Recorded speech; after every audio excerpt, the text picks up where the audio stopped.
dramatic week for travel and a realisation that it's going to be a very cash-hungry winter. Stimulus package resources being put at the behest of the industry.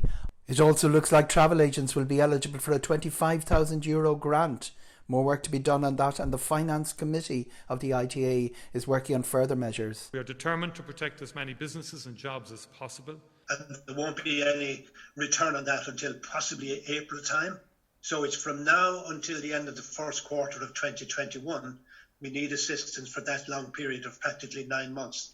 It's a unique situation. I can understand we're in hospitality and tourism, but hotels have opened up, like tourism in Ireland has opened up, and that's fine. They can do with the reduction of what we're getting from the government. But aviation is still not moving. Irish travel agents have 3,500 jobs. We may not be the biggest industry in the world, but we're all SMEs. The major question about the green list was, would the very short list being proposed by ENFIT prevail, or a longer list using the EU standard? Quite clearly, ENFIT got their way on the green list. 3 countries and a region showed up on the list, which were quite a surprise.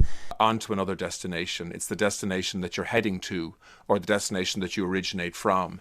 That's the country that determines. There had been a lobby to get the Canary Islands included. It would be up there with Malta as one of the safest parts of Europe had it been considered as a separate region. It's part of Spain but outside the European Union. Greenland is part of Denmark but outside the European Union. That was considered as a region. And also Gibraltar was included, which did not impress the Spaniards. Does this make any sense? I mean, how does somebody go to Gibraltar without passing through Spain? Well, if you're transiting through an airport, and we've checked this with the World Health Organization, our Minister for Health spoke to Mike Ryan, and they don't have a significant concern at all with transit airports, if you like. Should be looking at the Canary Islands just as much as Gibraltar in relation to opening up the green corridors and other areas such as the Algarve. This gives agents a focus away from issues like refunds and supplier flexibility. They now have something to sell. I feel we have to consider the green list as green shoots, and it's a start. Quite clear the government will be looking at the list from the point of view of red listing other countries, and can the green list be extended? I think we have to stop all this watching what everybody else is doing. I think we have to get a message out to everybody.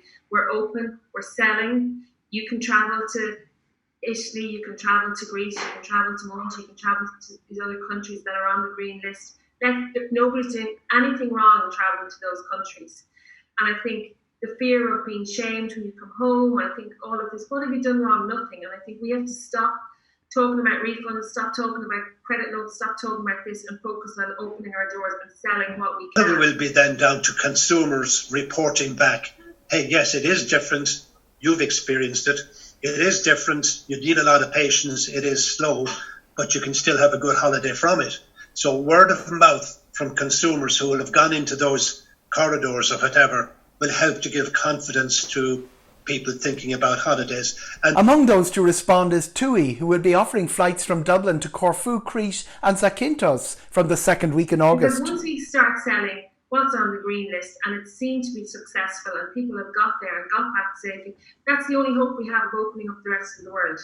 So let's pull ourselves together, let's get together, let's get selling, and let's get people on planes. The release of the list raised all sorts of questions about travel insurance, mainly concerning the Department of Foreign Affairs advice against all but essential travel. There was intensive lobbying by the Irish Travel Agents Association with the department that caused that to be changed after 48 hours. Everything that's on the green corridor list, we are now covering. We're providing full cover, which does now include cancellation for a positive diagnosis of COVID. So if anyone that's travelling have been tested positive for COVID-19, then you have the right to cancel under your policy. Also, if you have a family member, say a parent or whatever, that's been hospitalised as a result of COVID-19, then you have the right to cancel. We also saw the implementation this week of Irish aviation guidelines. These were drawn up a month ago by EASA, the European Air Safety Authorities, and it took a month for the department to produce an Irish version, which bears a very strong resemblance to the European measures. Lower than our normal load factor, but it's important we get the business back moving again and offer people a holiday before the schools restart in September. We'll have our official load factors out in the 3rd of August for July, but it will be, it'll be close to 70%, may even be over, You have a bit of directionality before people start flying again, like you've got empty legs coming back. But even with that, I think we'll be very close to 70%. And I think that's very healthy, particularly for the summer months. The ITAA will be continuing to lobby, and they had a very constructive meeting this week with Hildegard Naughton, Junior Minister in the Department of Transport. And while the general background advice is against travel abroad, except when it's necessary, we now have 15 countries where self-isolation is not required. People are flying 80 flights a day out of Dublin Airport, up to 100 on a Friday. Very few of these are to the green list. Will we see the green list expanded?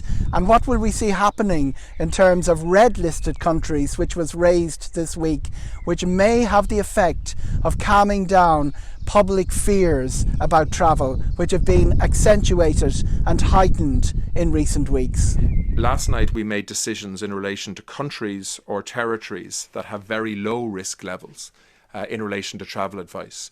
We're now, over the next few weeks, going to also look at regions or countries that may have a very high instance and therefore a high risk level in terms of whether we should introduce further restrictions. Will it be enough? Only time will tell. The ITA is now gathering resources from within the industry. This is what the trade can do for itself, and also continuing lobbying. From the supplier point of view, we need offers for 2021. We need refunds to be processed. We need flexibility with regard to new bookings, because this is not going to go away. So if somebody is going to decide to go and pay a deposit, we need flexibility with regard to their booking if something happens further down the line. My name is Owen Corrie. Travelwrap is commissioned by the Irish Travel Agents Association. The views here are my own. There's over 800,000 euros being lost every day by consumers who are booked on these particular flights, but who are not going, even though the flight is going. So from that point of view, the consumer is really being hit very, very badly. I don't want any doubt out there about cancellations for that isn't the case at all. We're not going to be cancelling a Malaga flight because in one direction it is, at 30% or something like that.